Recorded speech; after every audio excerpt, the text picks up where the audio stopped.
অসমৰ জনপ্ৰিয় অভিনেতা যতীন বৰাৰ পুত্ৰ দিছানৰ খবৰটো আপোনালোকে পালেনে? এইমাত্ৰ আহিল দিছানৰ এটা অতি ডাঙৰ ভাল খবৰ। হয় বন্ধু-বান্ধৱীসকল, পিছে যতীন বৰাৰ পুত্ৰ দিছানৰ ভাল খবৰটোনো কি জানিবলৈ ভিডিঅ'টো প্ৰথমৰ পৰা শেষলৈকে চাই থাকিব। অভিনেতা যতীন বৰাই তেওঁ এটি বিশেষ ফেচবুক পোষ্ট শ্বেয়াৰ কৰিছে আৰু তেওঁ লিখিছে, দিছান যতীন বৰা আমাৰ সন্তান। আজি দিছানৰ ১০ম শ্ৰেণীৰ ফলাফল ঘোষিত হ'ল।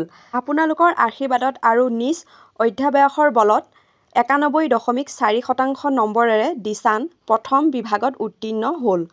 সকলো শিক্ষাগুৰু আৰু নেদেখাজনলৈ এই ক্ষণতে জনাইছোঁ আমাৰ আন্তৰিক কৃতজ্ঞতা। আমি তোমাক লৈ অতিকৈ গৌৰৱান্বিত দিছান।